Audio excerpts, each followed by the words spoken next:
Un gusto de presentar a Maurice Benayoun, que no es fácil presentarlo en relación a que son 40 años de que nosotros tenemos conocimiento y que seguimos la carrera de Maurice a lo largo, no solo a lo largo del tiempo, sino a lo largo de los medios, ¿verdad? Entonces, a partir de eso, nos interesaba, por un lado, quizás tocar algunas cosas que se hablaron estos 2 días en este seminario, que también es interesante para la gente que está, para toda la gente que está todavía estudiando y demás, y además ver algunas cuestiones que tienen que ver personales con lo que puede ser un desarrollo particular a lo largo de, precisamente, de un largo tiempo de estar trabajando con arte tradicional, con videoarte, con imagen en movimiento, con animación, con programación, con instalaciones, con inteligencia artificial, con bueno, toda esta moda ahora de lo que puede ser el blockchain o los EFT, etcétera, etcétera, etcétera. Pero además creo que hay algo personal que nos interesa mucho en relación a lo que puede implicar la figura de él dentro de este mundo, particularmente a partir de varias instancias, que era lo que me interesaba con lo que quería introducir acá. Digamos que van pasando las modas, las etiquetas de cómo se puede calificar esto, que sería un arte y además un arte vinculado con los medios o con las tecnologías, van cambiando las personas que son especialistas en el tema, etcétera, etcétera, etcétera. Y además, el mismo Maurice es como que tiene una reflexión bastante interesante sobre lo que puede implicar esto, que es pensar los medios, ¿no? Entonces, 2 o 3 cosas antes, yo le voy a hacer algunas preguntas disparadoras. Es de muy poco hablar, es muy tímido, pero vamos a intentar sacarle las palabras con tirabuzón, ¿verdad? Entonces, el tema 1.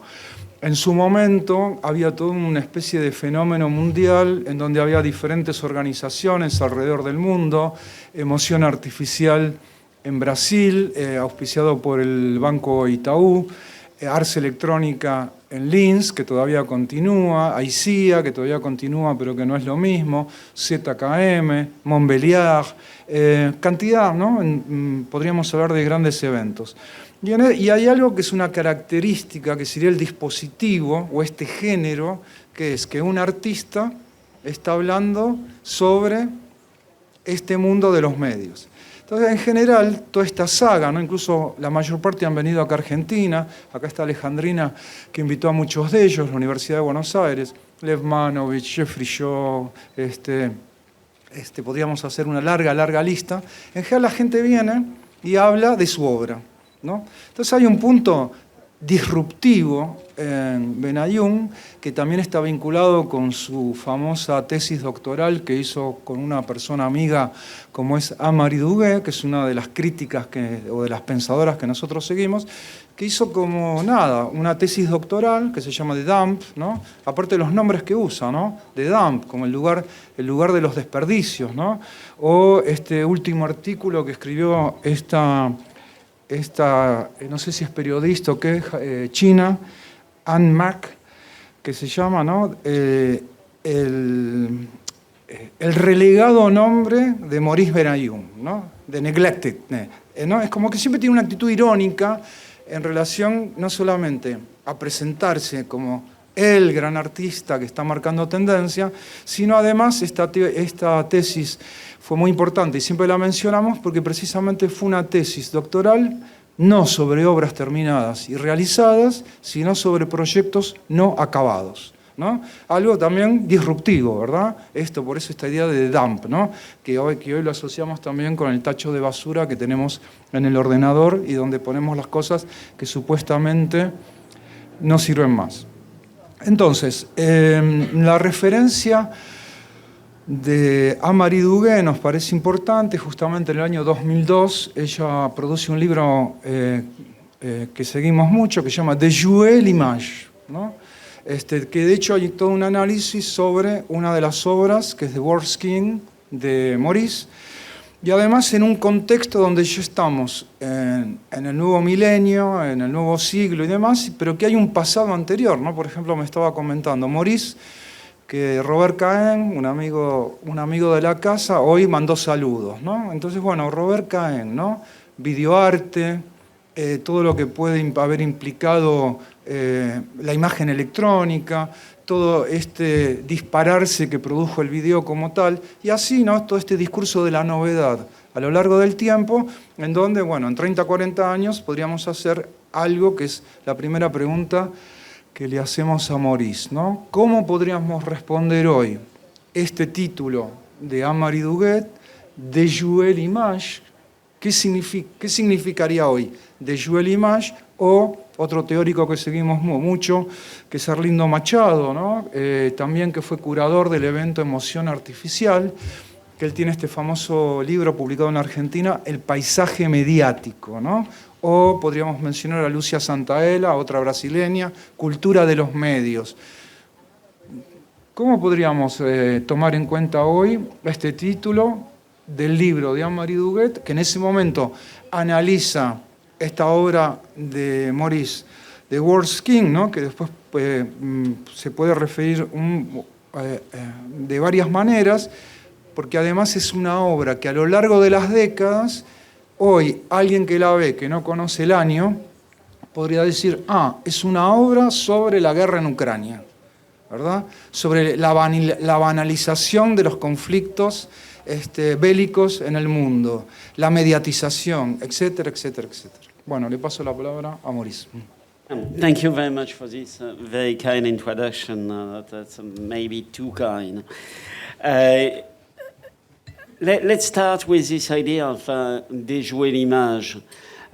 We have to explain, of course, what the title means, which is, in a way, unplay image. Déjouer means not to play it, but also is to find the limits of image as well. So what does it mean to play the image? We may wonder that if we understand the real questions we are facing now, and the question is art about making images? That's a real question, and sometimes we may consider more and more that art has to be going beyond the image, beyond and beside. And this change in practice means that not only the definition of art has been changing, but also we have to consider artistic practice in a different way. So the question also is, how do we play the image? Or how would the image play with us? There are two different questions. In a way, we are used to images playing with us. This is the only form of activity, of interactivity images do, is suggesting a possible interpretation that the human brain can try to figure out. So you watch a painting, you look at a painting, and you understand different meaning because you're different and you have different background and you have different vision. In a way, the image is playing you. I'm playing us, of course. But how do we play the image? This changed as soon as it was possible to have images either playing, like in a movie, you just click play and you get it, but also suddenly the image start moving, but start moving in a way that suddenly it makes obvious the fact that we exist as a public.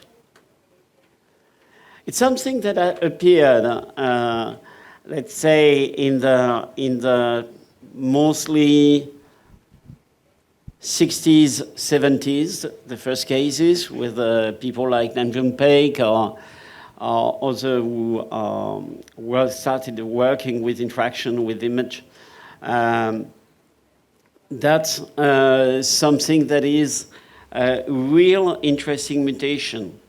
So not only the image is interacting with its environment, for example, the Buddha by Peck, where you can see what's going on around the Buddha, and Buddha watching its own image, which is presented in real time, or playing the TV set by adding magnets in order to distort the news, distort the image in real time.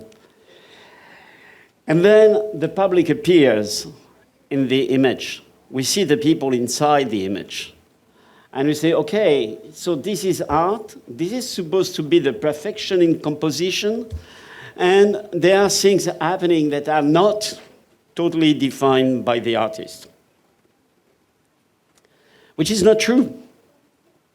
What the artist defines is the fact that it doesn't define the detail of what we see, but it defines the fact that this may happen.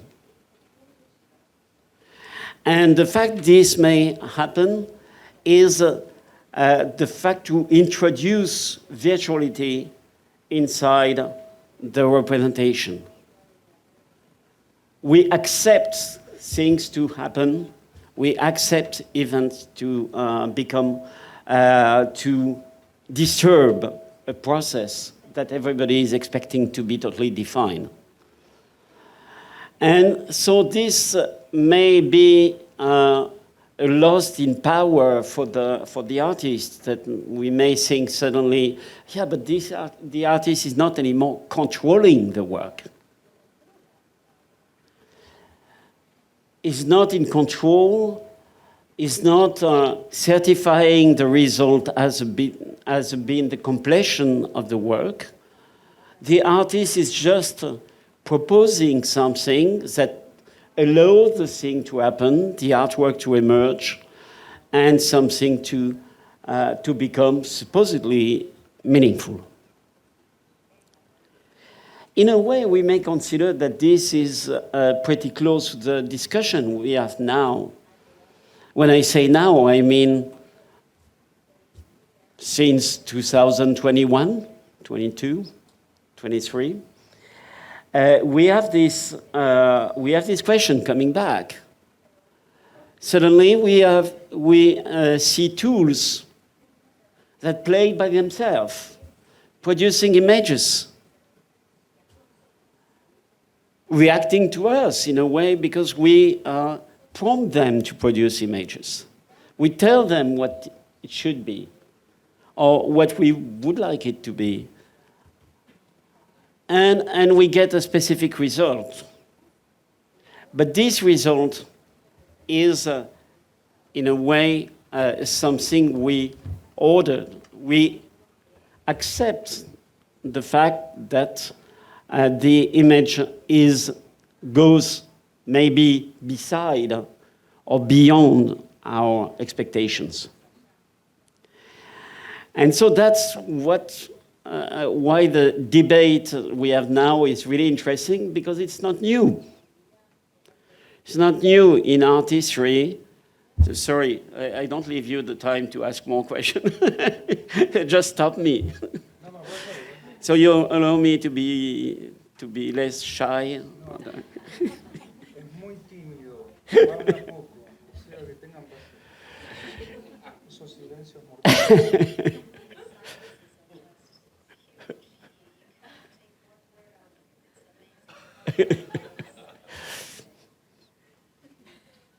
Sorry.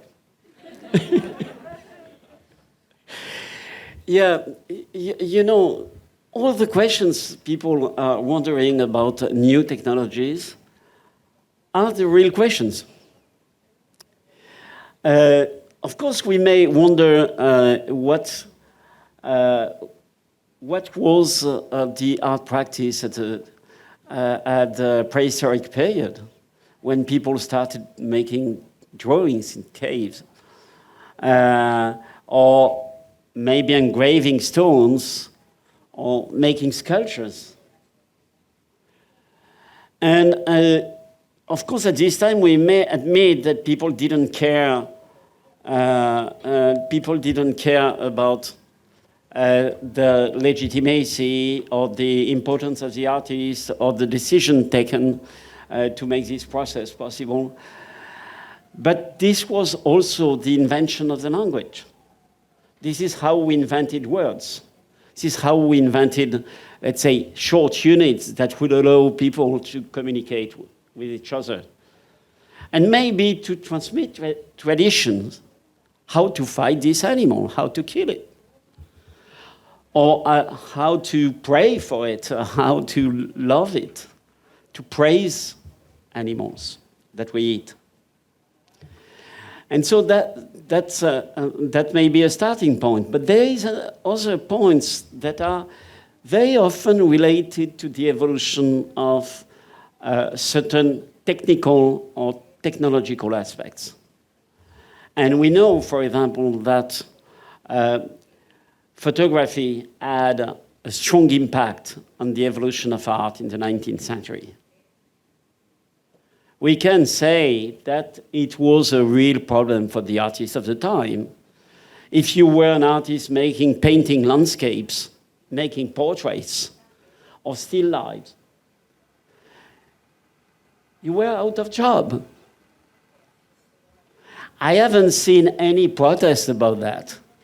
I haven't seen anybody saying, oh, at this time, we should forbid the use of the camera. First, because the camera itself existed before, just adding the memory to the camera was the evolution. So we had to think about, first, what are the consequences? Of course, the Luddite period in UK about a reaction to machines, taking jobs, doing things. This existed, but it was not spatially related to producing art. People didn't care about that because the artists were either wondering, what can I do now? Or just taking a camera. They took a camera and they start making the job. And this way, if it works in Quetzal, it's okay, it's fine. It's a job. And what is interesting, of course, every time a rupture, a disruption like that appears, there is a shift in practice. And this shift in practice is designing the evolution of art history. So I cannot imagine really Impressionism coming without the camera, without the photo camera. Because if the activity was still to represent with a high level of realism, expressing one's skills or know-how or expertise, this wouldn't be enough to change considerably the objective and the practice of the artist. Of course, we are now far from this time. We knew television. That means reducing distance between the place where you emit, where you show, and the place where you see, or you have video that allows people to get their camera and produce maybe live action in interactive sets. And this form of interaction started to modify also the way we consider art, because same thing that with the camera, you know, the video art came as a disruption compared to television, centralized system, where the power could transmit this information to everybody, the same one. Same information for everybody. So you just have to see it and you know what the power wants or thinks. And this, of course, taking the camera in hands, and Marie also talked a lot about that. Caméra au point, vidéo, caméra au point. That was a little revolution that was not considered very well by the art world, because this is not something you can hang to the wall So this is not something you can sell. Yeah, an auction house told me once, yeah, the problem with what you do is we cannot hang it to the wall. So if you can hang, you can sell. I like this image. I like the simplicity of thinking. A very simple concept, and people are happy with that because it makes their life simple. But art is moving too fast because people are moving. People are moving because brains are moving. And brains are moving because they cannot be satisfied by either reproducing what has been done before or accepting what is being changed by anything, being power or technology. And so if we consider this thing about artificial intelligence that people wonder now, when they just saying, yeah, but is it art making to produce images?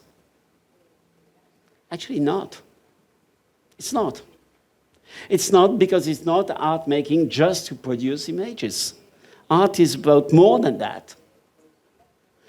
Art is about how to create an acceptable representation of thinking, how to transmit and convey thought.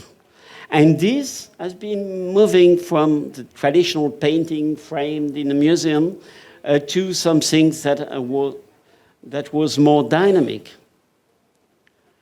The other thing, of course, is, but the artist is not doing anymore the job. It doesn't do the job if the job is making images. So let's take it seriously. If we take 99% of what is produced with AI generators, we just remove the idea they are made by AI generators, and we just consider that as funny illustrations. We are not paying attention to that. I mean, people interested in art wouldn't focus on this. But suddenly it becomes interesting because there is something that is supposed an external brain acting on thing and producing thing. But this brain is our brain. And this is exactly what people complain about. Because, what we say about generative art is generative art is using the collective memory. Okay, I mean, human memory. Yeah, the memory of millions of paintings, drawings, pictures, text, whatever. So generative art is using human memory. And generative art is designed to satisfy the humankind because it is still a product. So you have to sell it. And you have to sell it, so you have to produce, thanks to these tools, images that are quite acceptable. And you can check if you ask for girls, boys, but more girls on AI, you will see it looks more like top models than any other physical profile that wouldn't fit this idea of seducing the public. So what we don't like in AIs is not only that the machine is taking control of it, which is not really the case because we design it. Yeah, I remember, for those who forgot, that artificial intelligence means human-made intelligence. So we cannot say that human-made is guilty compared to natural-made. Natural-made intelligence is something we have to accept with all limitations, and human-made is something we have to assume because we are responsible of it. And this responsibility changes everything because suddenly you understand that with these tools, like the previous one, what you do, you are responsible of what you do with them. And they can be fantastic if you have really great, fantastic ideas. And they can be terrible if you use, for example, text generator to produce fascist discourse and spread it around on the planet. It's still human. It's terribly human. And that's the problem. The problem in the thing is the human side. Regarding the copyright, and I will stop on this, regarding the copyright thing, I'm really amazed that people are talking about this that much. There are many artists here. I'm interested in knowing what would be your practice if you remove everything from your mind that you have seen in a museum, in a show, in an exhibition. Remove everything. Yeah, start from scratch. Do your thing. Be the best. Copyright it. Seriously. This is what artists do. They watch what the others do, and they try to get inspired. And this is exactly what these tools are doing. They don't have the database inside. The diffusion principle mix every data into a cloud of data that is impossible to unscramble. So that's I really don't see the point to discuss this thing. So when people say, yeah, but this looks like so much, this looks like what my artistic work when I do mangas. Wow, sorry, but people doing manga are copying people doing mangas. This is how they learn how to make mangas. That's the principle. Otherwise, I miss something. It's not called manga, it's something else. So if they are doing something else, that's good, interesting to know. But in a way, we talk about models. We say, okay, but there is a model based on Van Gogh thing. And people are doing Van Gogh light painting and so on. Imagine, what could be the best thing happening to an artist now if it's not to become a model? We should expect to produce something valuable enough to have people wanting to copy them, which is a nice tribute to the quality of what we do. And so this is what I have to say on that, to make it short. Bueno, gracias por la generosidad de la respuesta, que es otra de las características de Maurice, que no se guarda nada. Hace 30 años, o más de 30 años, estas preguntas, ¿no? Ahora es blockchain, tokens, inteligencia artificial, nuestros amigos Gates, Elon Muskito, etcétera, etcétera, todo el mundo hablando de lo mismo. Y hace 30 años el debate era imagen electrónica, video, etcétera, etcétera. Buenos Aires Video, años 90. Arlindo Machado ya había escrito en los años 80 O Arte do Vídeo en Brasil. Arlindo Machado fue uno de los curadores de emoción artificial con Gilberto Prado y Jeffrey Shaw en el año 2003, donde estuvo Maurice. Bueno, la serie El Arte del Vídeo, cantidad de cosas. Y Jean-Paul Fargier, ¿no? Otra persona interesante y muy cercana, produjo Jean-Paul Fargier de uno de los videogames de Maurice, dijo, es un videojuego metafísico, ¿no? Fue una frase que marcó esa obra de Maurice. Pero en el año 86 él produce este famoso número, que fue una rareza, que fue un número sobre video especial en Cahiers du Cinéma. Era el segundo que sacaba. Y el video, aparte le hago esta pregunta a Maurice, porque estuve involucrado de arte, pasó al video como tal, ¿no? ¿Cómo podemos responder esta otra pregunta de Fargier, ¿no? ¿Dónde va el video? El número de 1986. Entonces la pregunta podría ser, ¿dónde quedó el video? ¿Dónde está? ¿Cómo lo podemos trabajar en relación a incluso a este laboratorio que se hizo acá estos días, que se llamó Presente Continuo, que después vamos a hablar un poco, en donde podríamos retomar el otro nombre de Dan Graham, ¿no? Present Continuous Past. Es como que el pasado siempre nos importa en relación a estas trayectorias. Por un lado, voy a hacer una pregunta larga para ponerme a la par un poco, porque si no, no hablo más en todo el día. Entonces, por un lado, ¿dónde fue el video?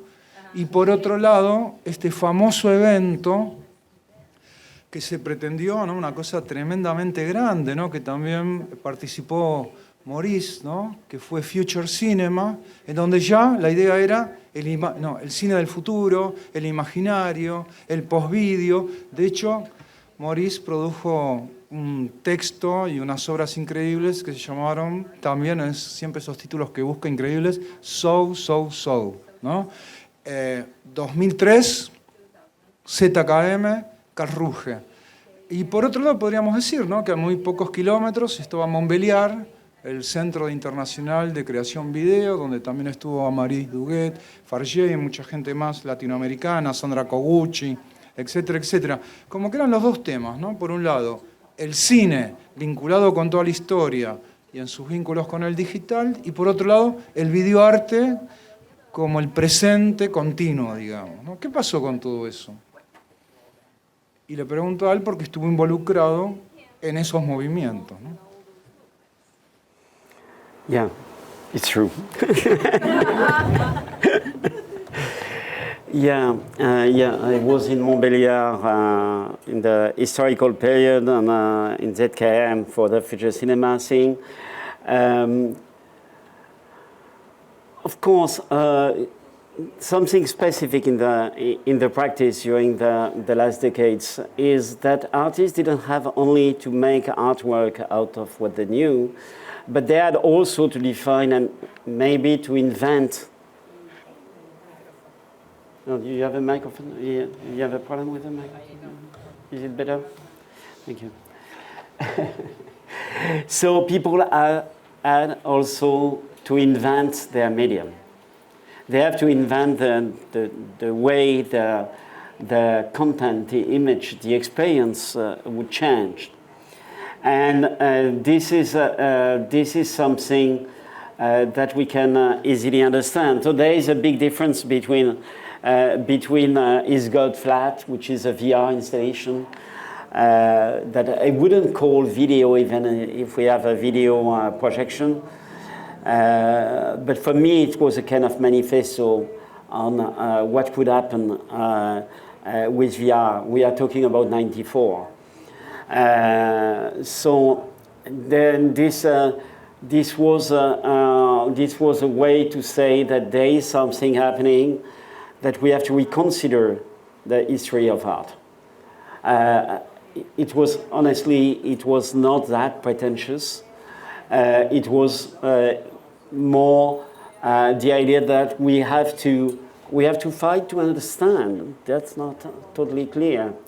So the so is somebody somewhere sometimes coming from another work which I presented in Pompidou Center in 2000 called Art Impact, where I proposed the visitors of the Pompidou Center to see the day before the opening of the exhibition about beauty in Avignon.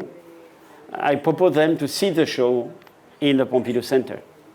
It was not commissioned by the Pompidou Center, so that otherwise they would have thought, how can you show our show? We didn't open yet.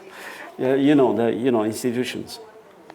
And this was about sharing the gaze, sharing the experience of watching, sharing the fact that you create a hierarchy in what you observe or you look at, and this experience you share it with others.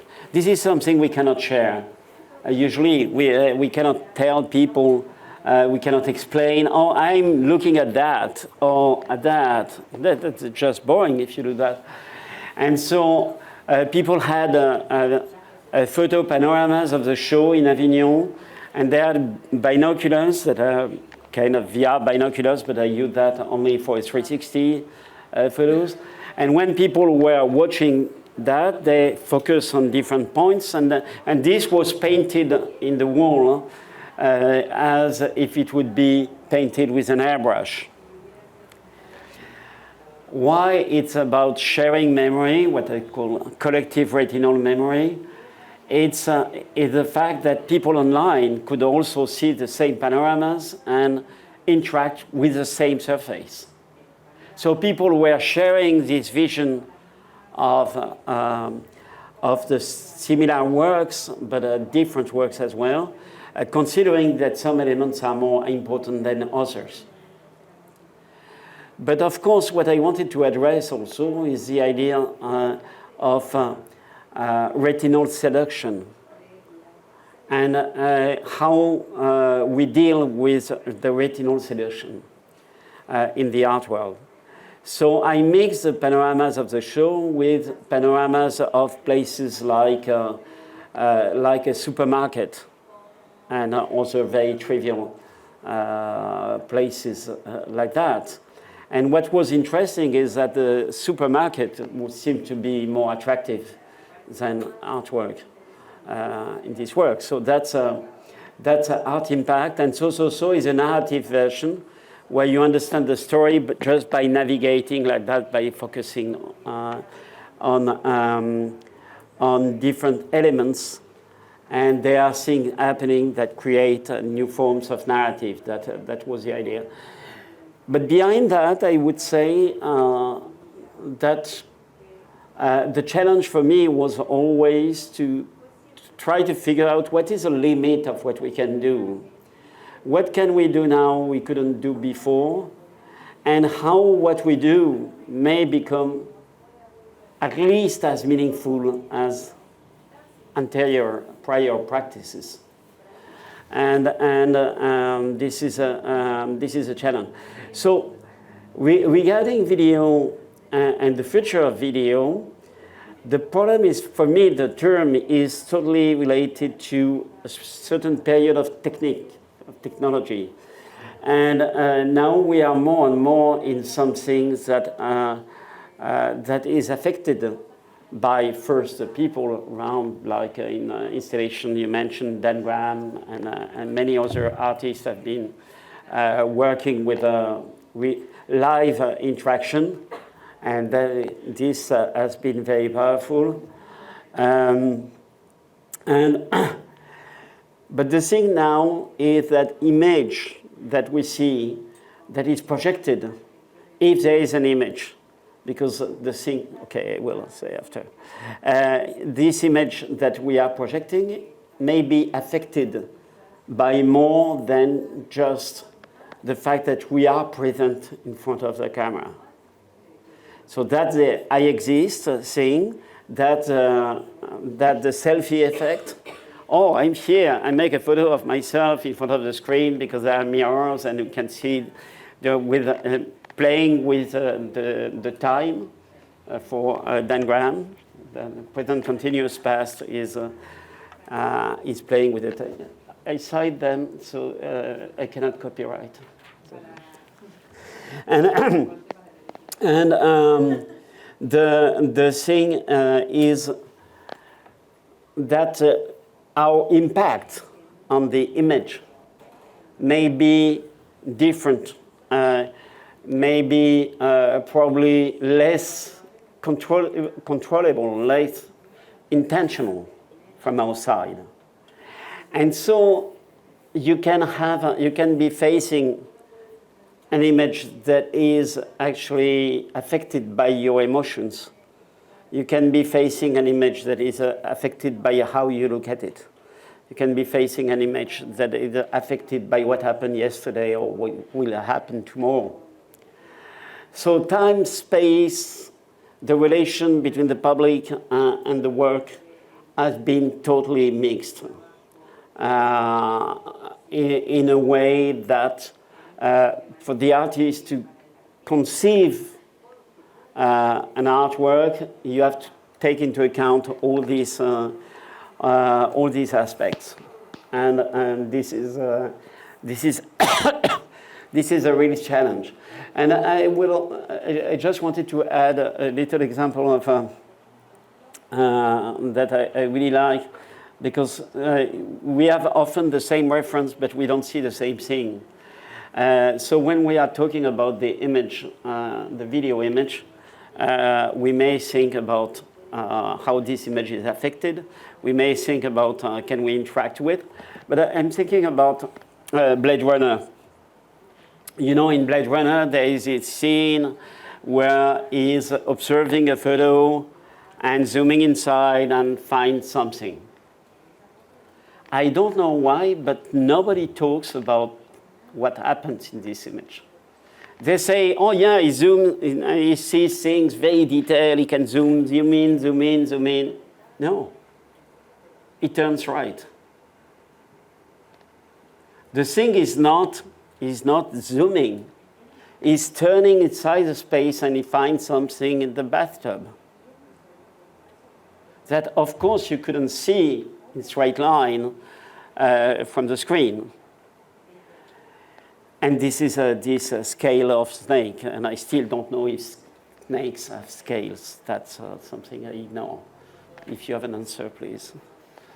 The thing is, this film was anticipating the idea that images become, in a way, closer to the real world, the physical world, and our experience of images is closer of our experience to the world. And this, in a way, will probably create a vanishing of images. And this convergence between fiction and reality, this convergence between a representation and presentation, is exactly what we are discussing when we talk about the metaverse.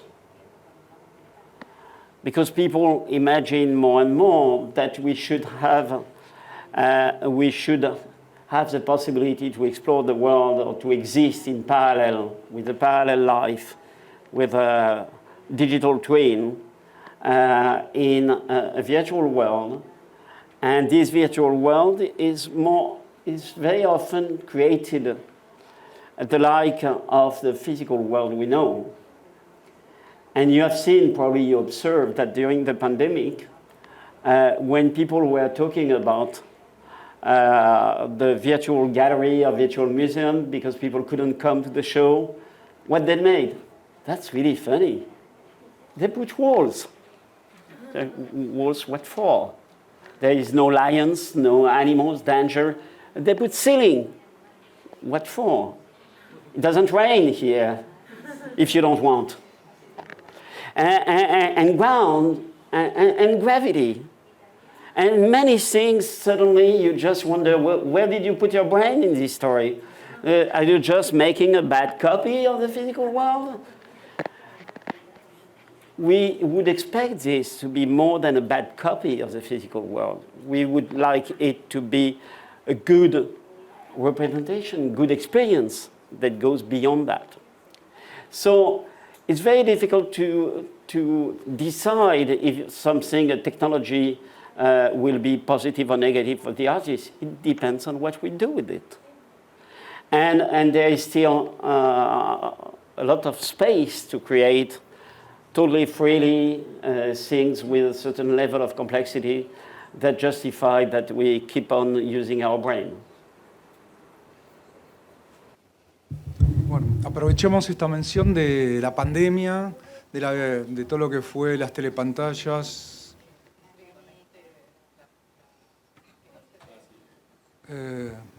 No, es que es los que sponsorean esto.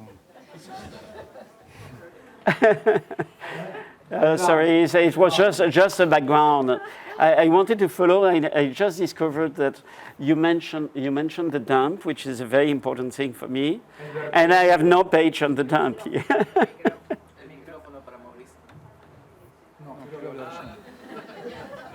The dump, el vertedero, el basurero, ¿no? Bien interesante esa idea, ¿no? Dónde va todo.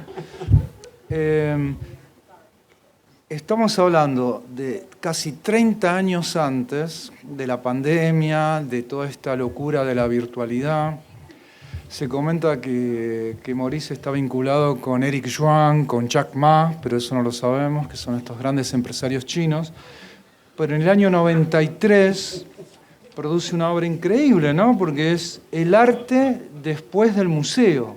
Una cosa que también, con esos nombres irónicos o paródicos que él busca, esta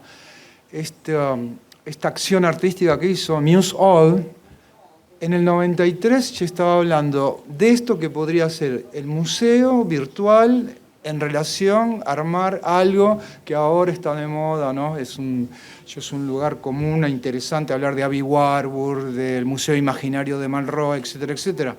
Pero este proyecto me parece que tiene mucho que ver con esto que estaba mencionando ahora. Es un proyecto de él. Si podrías referir un poco a esto que fue también, ¿no? Otro lugar de cuestionamiento. El arte, después de los museos, 1993.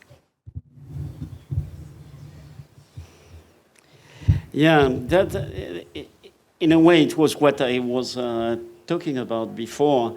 It's a project where I described how to make a collection of virtual reality installation in '93, and the idea was to meet some contemporary artists known for doing on-site works, you know, very specific works that take into account their environment, and to see with them if they could conceive works for VR.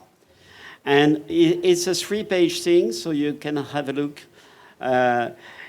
where I describe all the rules for me that we can follow if we want to create something in a virtual world.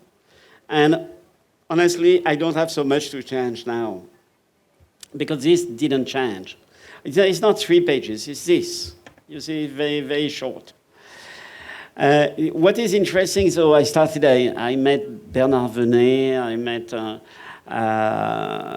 Jean-Pierre Reynaud and other artists who work with, in the physical space. And they were totally, they agreed, they were fine, and I had to talk with them a lot to explain what it was about. And then it became totally absurd because I was conceiving their project. And I thought, okay, maybe there is something wrong in my way of doing the thing. Maybe I should just make the artwork they would like to do. And so this is how I started working with VR. So I made my first virtual reality project that I called The Big Questions. And the first big question is, of course, is God flat? And the second one is the devil curved? And the third one is, and what about me? That's the 3 big questions. Normally we solve all the problems of the humankind with that. And so this was a kind of VR installations. This is, but this Art After Museum is for me still a good set of rules for those who would like to conceive something for a VR environment. It's more about freedom, you know. What can you remove to make it interesting, or to avoid to make it just a bad copy of the real? Bueno, le recordamos que en la página, una página muy sólida, porque realmente hay mucha información y esa información está muy bien estructurada, ¿no? Incluso trabaja no solamente lo que hay de contenido, sino que hay unos estudios críticos como muy profundos y además hay un timeline en donde uno puede seguir en un gráfico todo esto a lo largo del tiempo, que estamos tocando algunos puntos, ¿no? Les queríamos decir la verdad, Maurice no está acá, ¿no? Esto es un avatar, Maurice está en China, son las 3:57 de la mañana, lo ven allí en la computadora, esa es la realidad, ¿verdad? Entonces, en una obra que hizo también hace mucho tiempo, en el Pompidou, muy famosa, ¿no? Se llama El túnel bajo el Atlántico, ¿no? Que supuestamente era como un pensamiento de una acción virtual de cruzar el Atlántico porque tenía intereses particulares e íntimos en Canadá, en Montreal. Después ese túnel fue imposible de hacerlo porque ahora está en las antípodas, ¿verdad? En China. Y esto es bien interesante en relación, me parece, al grado etario que tiene Maurice en cuanto a todas las cosas que ha vivido a lo largo del tiempo. Después les quería hacer una pregunta sobre lo que implica a nivel de raíz y haber nacido en Argelia. 10 años después es cuando viene toda esta fiebre occidental por el maoísmo, ¿no? Incluso con célebres textos, ¿no? La Chinoise de Godard, año 67, La China y Vicina de Marco Bellocchio, también 67. Maurice tenía 10 años, pero ya vio esas películas que ya lo influenciaron por lo de China. Pero claro, a los 4 años viajan Nixon y Kissinger y ahí empieza un cambio muy radical en lo que podía ser este sueño, ¿no? De la revolución cultural, lo que pudo haber sido la apología de la banda de los 4, etcétera, etcétera. Y ese viaje virtual, ¿no? De lo que podría haber sido esto, ¿no? Entrar a un museo y viajar, esa ilusión de estar en Canadá, también me parecía como importante, que tiene mucho que ver con esto, ¿no? Con esto de estar en una especie de proyecto global, en donde, bueno, no es lo mismo crear una obra, que de hecho creo que todavía no, seguramente va a producir algo, ¿no? ¿Qué implica estar trabajando hoy en las antípodas? Y esto, ¿no? Que sería viajes mentales, virtuales, instalativos, en esta primera obra que fue muy impactante, que es Un túnel bajo el Atlántico, ¿no? Yeah, the tunnel under the Atlantic came right after the big questions. In the big questions, I started with something very simple, but I started with questions. And my first question was, should the virtual world be full or empty? It looks obvious, you know. We are considering that there is a free space which is empty, and there are obstacles. But if it's virtual, should we start with something full or empty? And I decided that the space should be full.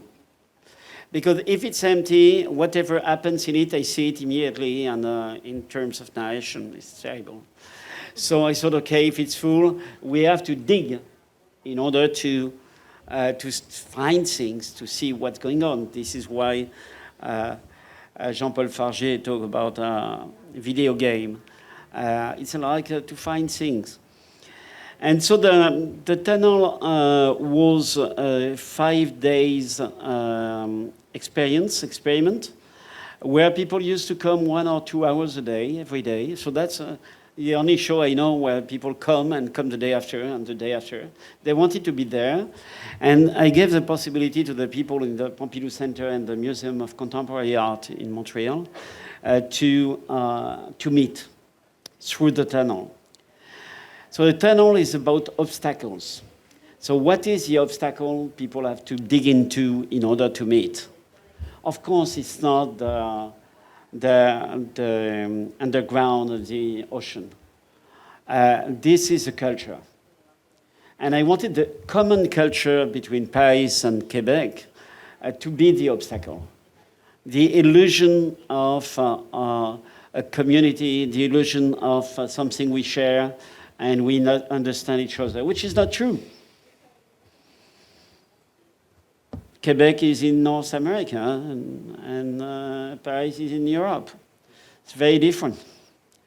And so I wanted this to be, I wanted to feel this. And so people would dig into something like blocks of marble. And when we dig inside the blocks of marble, we reveal details and elements you can see. Here, I hope you can see something. So that's what happens. So when you dig, you reveal details on the side. Sometimes you reveal the big caves that you create yourself, or people before you created.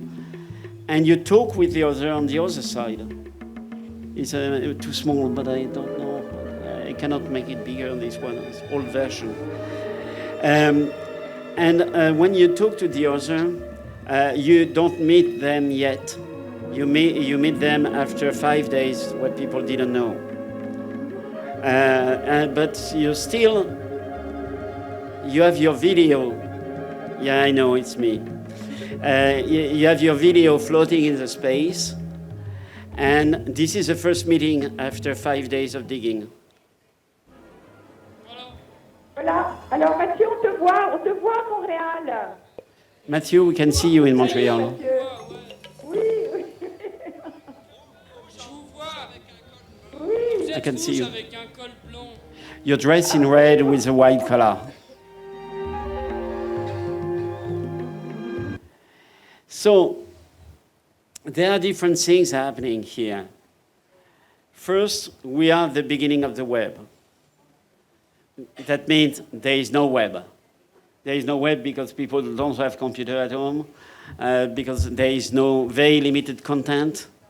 It's maybe some still images, but no video. We are at the beginning of that. But suddenly, here we are in a VR environment. That means in real time we can move inside. There is something special also. It's that all this is virtual in the sense of there is no pre-existing shape. The events are not defined. People dig in direction they want. This is not decided. And the pictures they meet are decided at the last minute according to how they react to what they see. So it works like a kind of recommendation engine. And they talk with each other. So the voice gives you the direction. This is the only way to perceive the space. You see that inside the VR space, we have video. I think it will take 20 more years before people understand that video online on the internet was not so common in '95.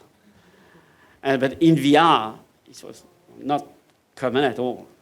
I mean, didn't exist.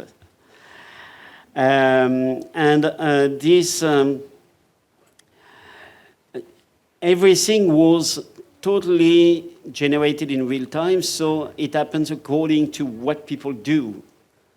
So the work itself is like the footprint of the visitors inside this material, which is a virtual material.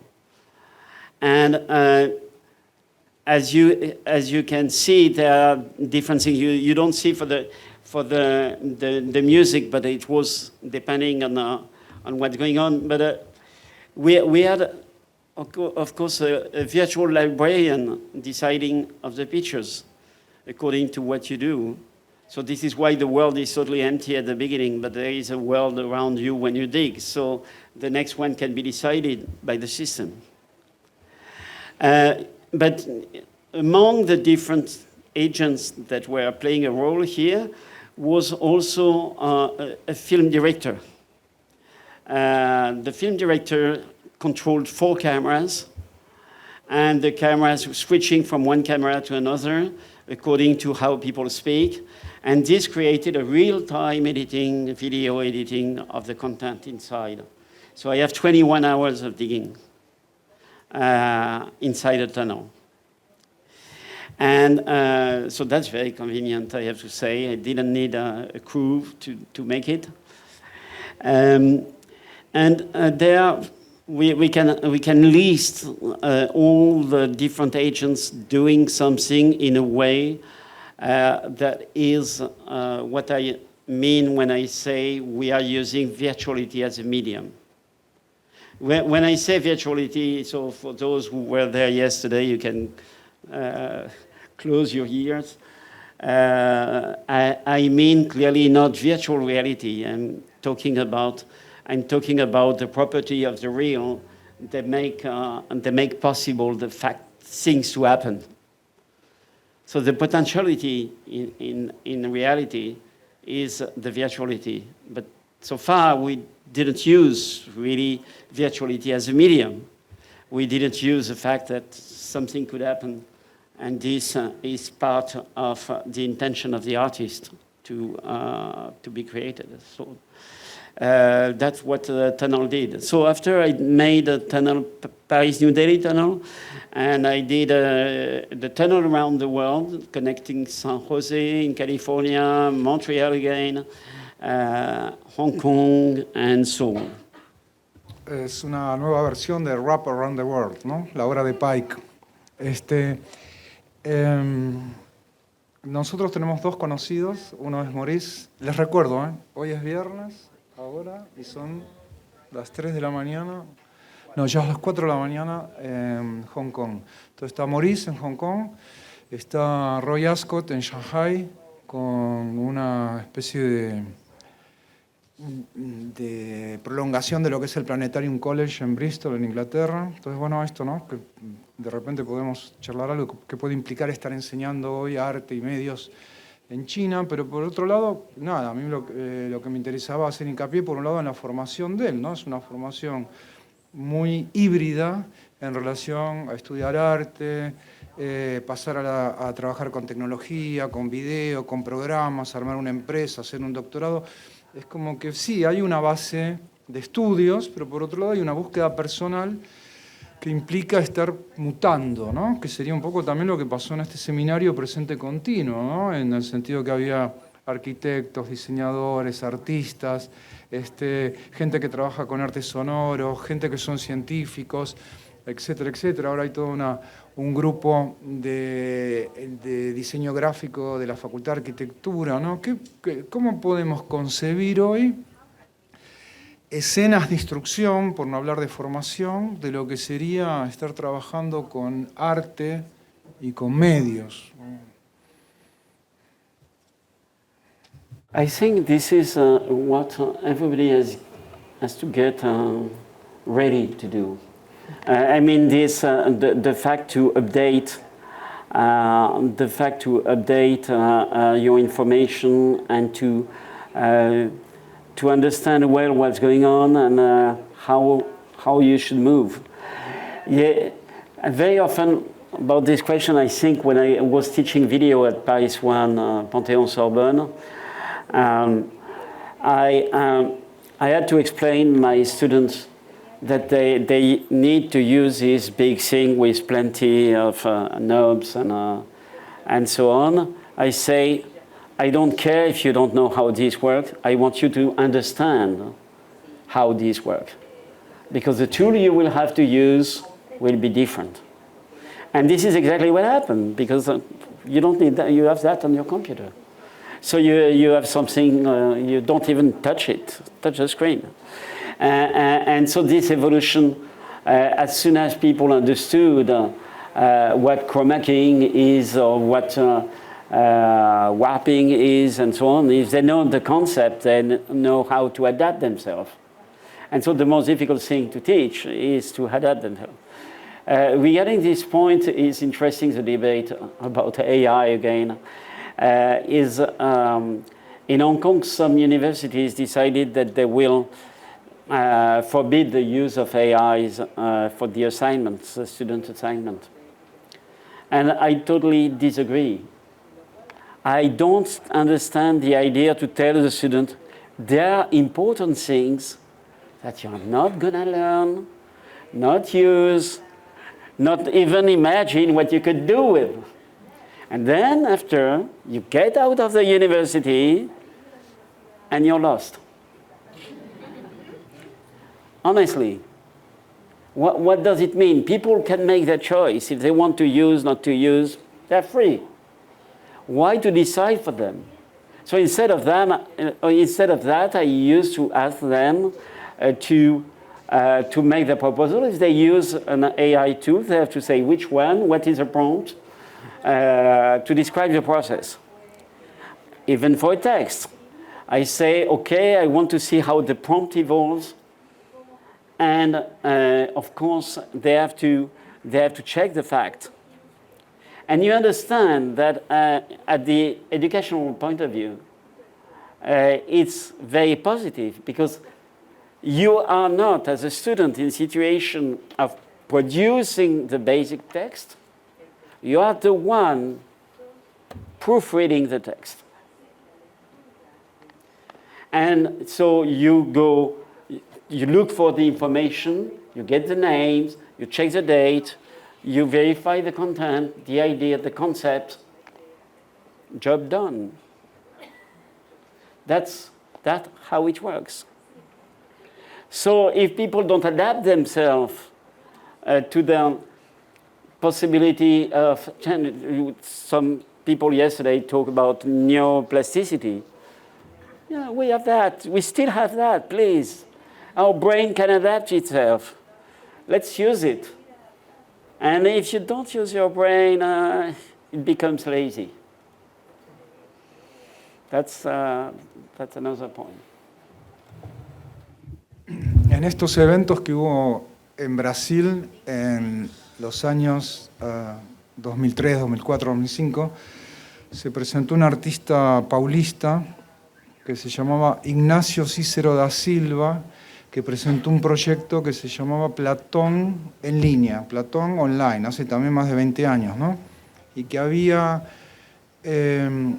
tomado un montón de textos de diferentes autores, desde Deleuze hasta Roger Malina, que estaba al frente de Leonardo, y nada, los traducía todo online, ¿no? Los traducía con un motor, los pasaba a una lengua, los pasaba a la otra, los volvía a su lengua original, hasta que quedaba algo totalmente incomprensible. Entonces fundó el Instituto Deleuze en Buenos Aires, el Instituto, no sé, Leonardo, Roger Malina en tal lado, y era todo falso, según los criterios normales. Entonces ahí fue que Roger Malina estaba muy intrigado por esto, habla con Arlindo Machado para ver quién podía ser la persona, y hacen un acuerdo de que él iba a transmitir los mails que recibía Malina, el director de esta revista, que es la referencia en lo que puede ser todo este mundo actual del arte digital, y él iban a hacer una especie de ida y vuelta. Claro, los textos de Malina eran falsos, eran crípticos, no se entendía nada, y nunca recibió tanta correspondencia felicitándolo por la calidad de lo que estaba escribiendo. Hasta que en un momento la cosa se puso tensa y le dijo, bueno, para el experimento te voy a hacer un juicio, ¿no? Malina a este chico brasileño. Entonces, bueno, esta cosa, ¿no? Esta construcción en donde parecería que no nos queda claro por lo que dice Maurice, si lo virtual es condición de lo real o lo real es condición de lo virtual.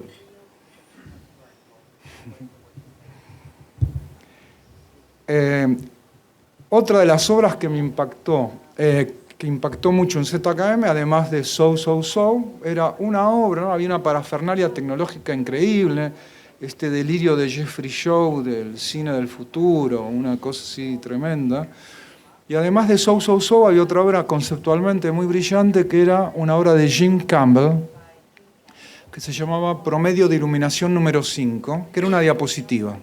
Esa diapositiva concentraba lo que podía ser el film Psycho de Hitchcock, ¿no? Fundiendo todas las imágenes.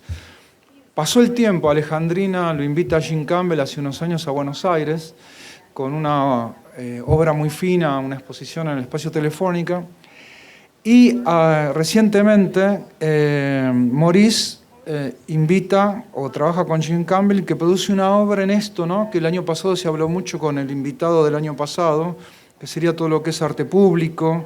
Esto, quería que nos cuente un poco esto que fue este proyecto Eternal Recurrence o el Open Sky Project, ¿no? Esta cosa de Jim Campbell trabajando cosas muy cerradas para una pequeña galería y demás, y de repente esto de estar trabajando con un edificio como hacía Daniel Canogar en Arabia Saudita.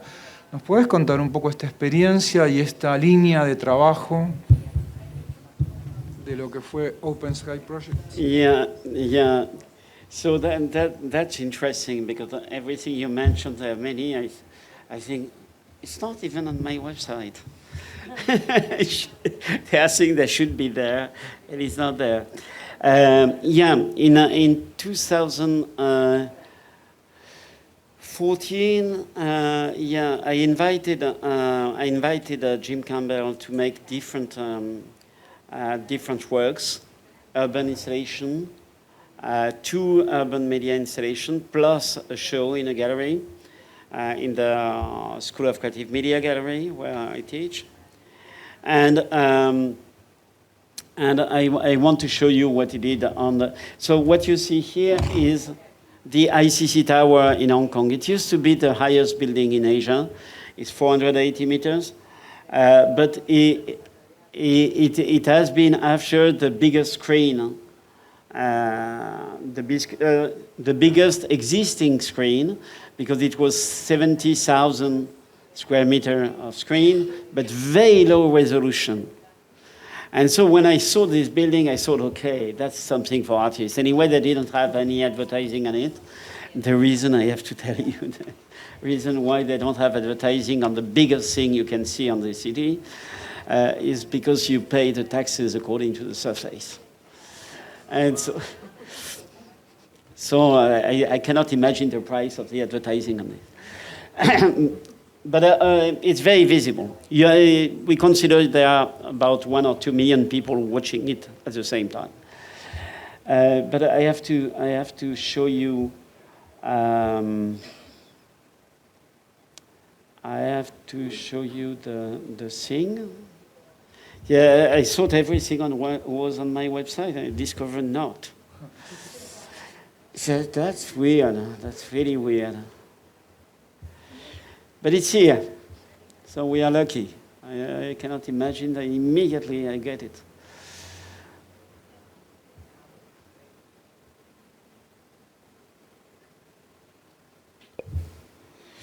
So that's a very simple concept. It's very Jim Campbell. If you know his work, what is fantastic, he works in very low resolution, and in McLuhanian terms, it means that emotionally speaking, becomes easily strong, and this is there is something happening. It was 2.5 hours every night during 1 month, which we cannot put figures on that.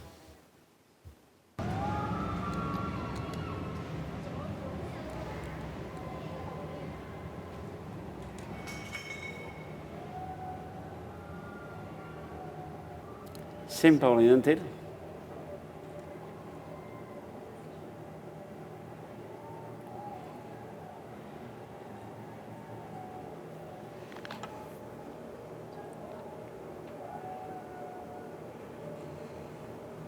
So actually, this was a testing of the work. The work is slightly different, but we have this one, so you can see.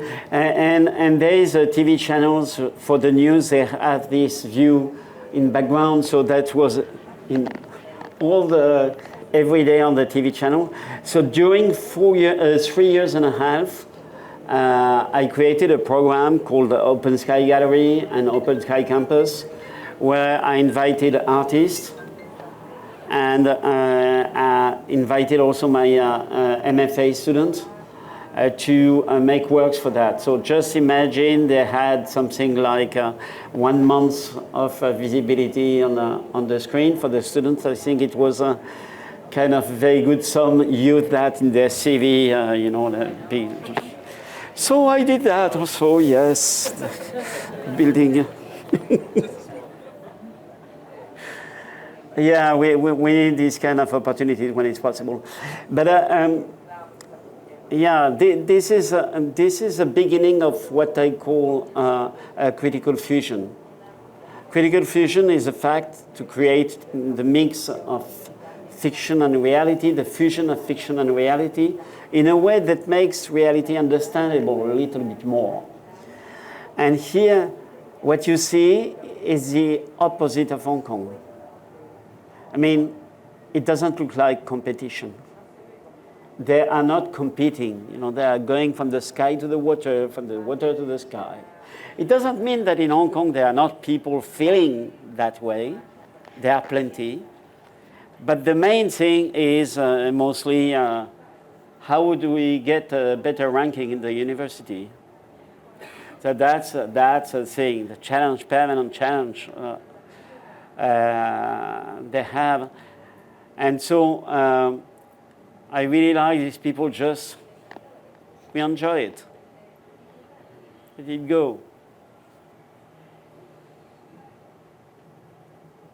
Yeah, I should put the final version, not the testing version, but it's charming as well.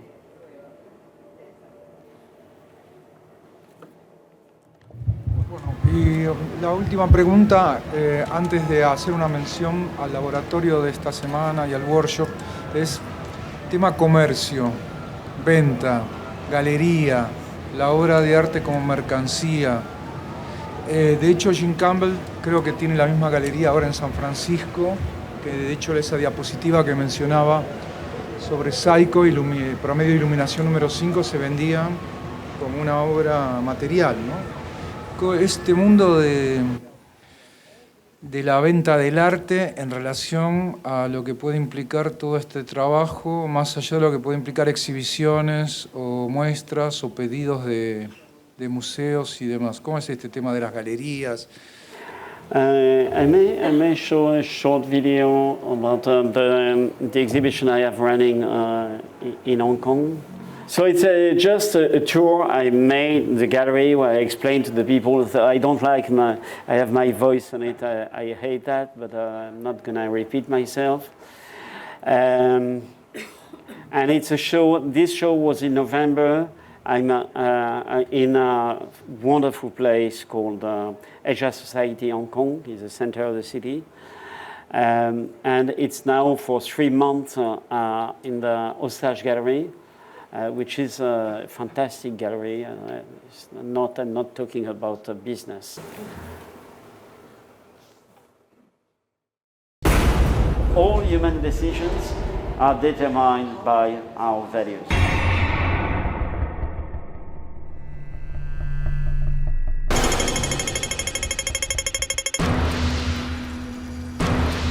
What you see here is the literal translation of advertising into ethical statements that design actually the ranking of values for the citizen. This is a brain factory. This is where you will be invited to become brain workers because you use EEG, electroencephalography headbands. What you see on the screen is what we call the biofeedback after the phase of calibration. And the biofeedback shows you a shape that evolves constantly. You get a QR code that you scan with your wallet, and immediately the token will go to your wallet. You can decide to collect it, or you decide to make an artwork out of it. Let's imagine that it's a new calligraphy. This is happiness, this is humor, this is trust, pleasure, honesty, friendship, love, time, freedom, and so on. As we are giving a shape to the value, in a way we are creating a new language. This AI takes the 3D model, rotates it, and try to figure out what kind of Chinese character could match the shape. And so that this is a kind of constant process. Regarding human values, I suggested to create a periodic table of values. The periodic table of elements that classify all elements in the universe is based on the atomic weight. We don't know the atomic weight of values. So I decided that we would pay attention to how people collect values. Then the one in your collection determines the proximity and the affinity between values. Here on the left, you see the newly created tokens. Transactional poetry is a simple transcription of the transaction you are doing. So that's what transactional poetry inspired also the first rule. Here, you can see what is the dominant value per country. At the bottom, you see the evolution of the price for the different values. Reification is a concept that has been developed by Marx to explain that things are converted like that and values become objects. This is a footprint of freedom generated with an AI. Here is to say that like we pay attention to the footprints of the dinosaurs because they vanished, we may pay attention to the footprint of freedom. Of course, it becomes more meaningful. The conceptual map represents 40 years of work, from 82 to 2022. Instead of classifying the works according to the technology that was used or the medium, it's classified according to the concepts that are behind. Value of values that we present in the show Morphogenesis of Values is about human values, how we consider human values, what is important for us. In this kind of work, there is no conclusion. Every new presentation is a new work.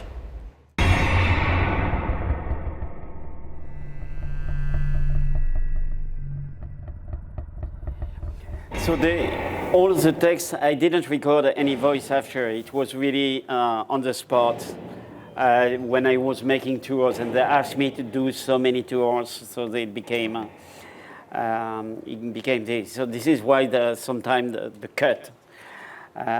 cutting maybe, the editing may be a bit weird.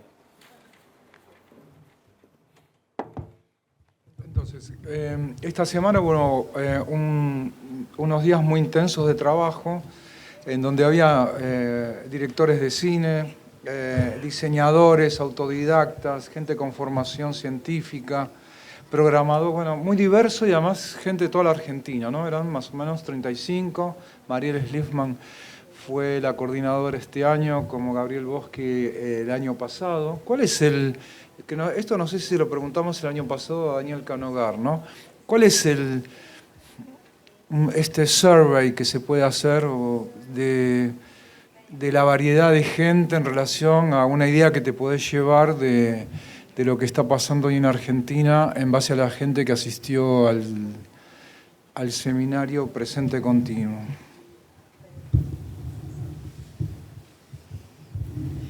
Yes, I think it was for me a very inspiring and exciting experience.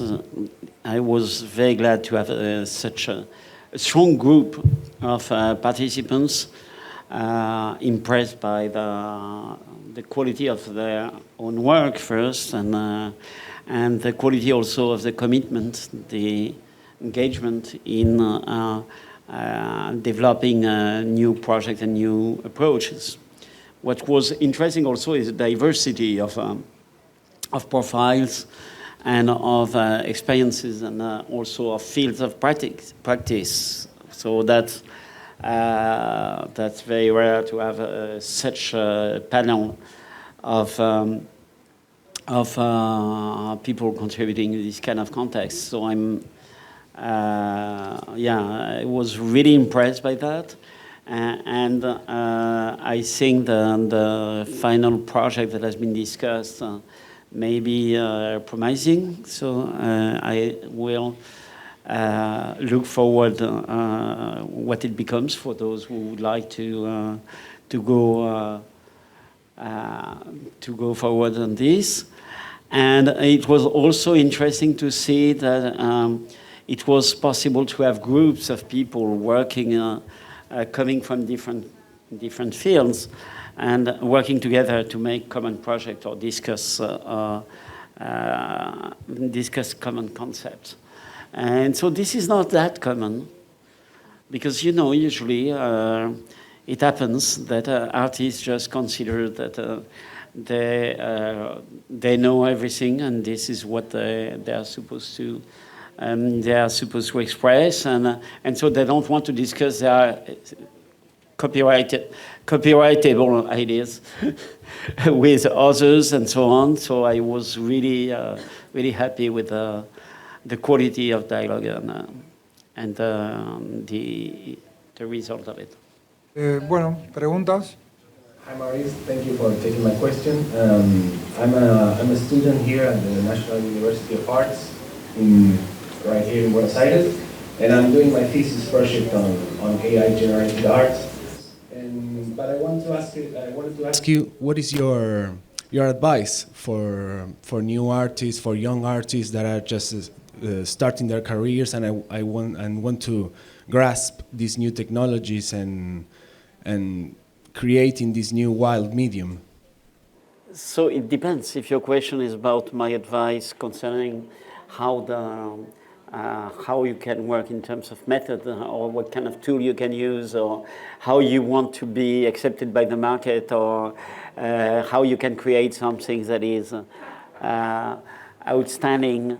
Your question is very large. Yeah, if you can. I would go not on the tools, because you can Google that, but on the how to express their creativity in this new medium. What is in your experience, the best way to approach this world? I think it's interesting to see what other people are doing. There are. If you check online, you will identify, I guess you do it, you will identify very quickly some artists using these tools producing something very specific, something different. Because they understand what they can do, and they know what kind of result they want. And they succeed in doing that.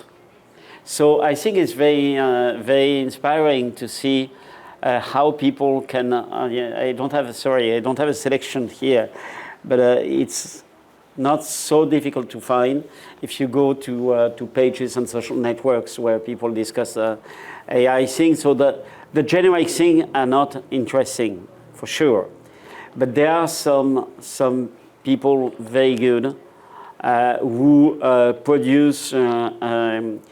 Really amazing content, and you may appreciate them for that. I may give. I don't know if you're familiar with Lev Manovich. Lev Manovich. No. He's a theoretician and also an artist. He has produced a lot. He's one of the big names, and he works, he uses AI to do something which is related to his past history in Russia. You see the work, it's his work. There is nobody who will say, oh yeah, but that's Midjourney, no, that's his work. Or you see in architecture people like Dos Campos, or an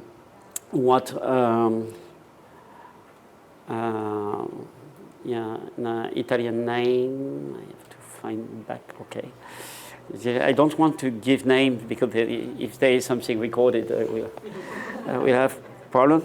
But there are people working with about calligraphy, like Etienne Mineur works on calligraphy and other graphic things, and they are really, really interesting. When I mention that what they do doesn't look like what we know, so it's obviously specific. But I'm talking about image. Now, if you talk about text generation, it's something else. You may consider what is your possibility of navigating inside. But now, if you talk about how to use text in relation with image, added animation, with voice generation, and this with facial design and so on, you understand I cannot answer your question. Yes, I think you did. Hi, thank you for your time and this amazing experience. My question may be a little bit broad too, but do you have any dream about art? And I don't know, maybe there are new directions in which you think art can evolve? I would say usually yes. But I have to say we are in a weird period with an acceleration, which is what it is. And so I've been fighting for some things that I call open media art.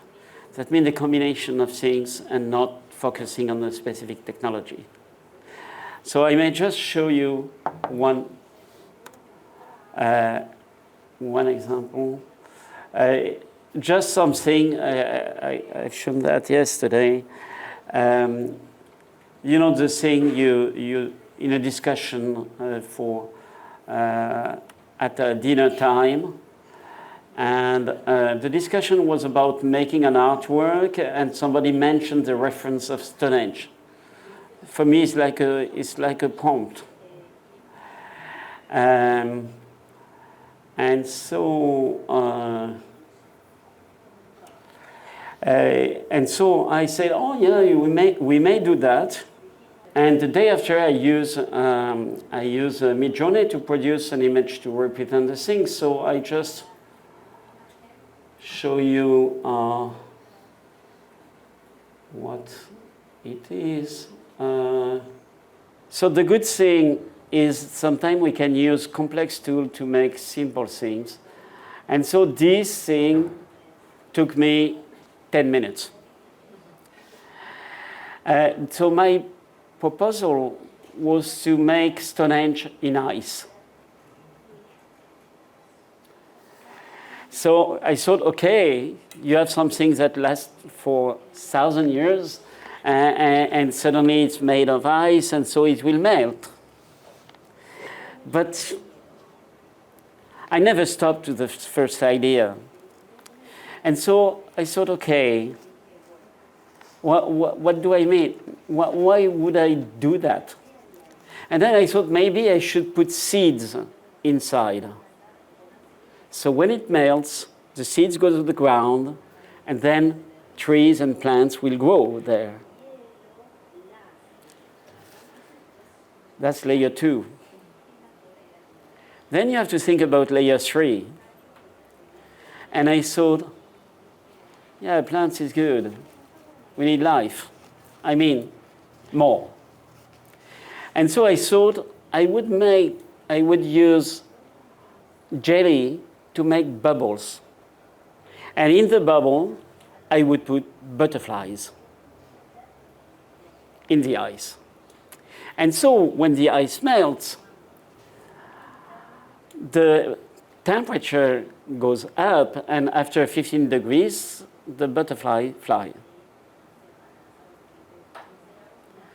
I don't know if I answer your question. Entonces, gracias a las instituciones que permitieron la visita de Maurice, gracias a ustedes por estar acá, y bueno, y gracias a él por la generosidad de estar permanentemente pasando un discurso alentador en lo que podría ser este mundo tan bizarro de lo que se ha convertido el arte tecnológico o los medios en lo que puede implicar este mundo de lo contemporáneo. Gracias y gracias, Maurice. Un lujo tenerte aquí. Thank you.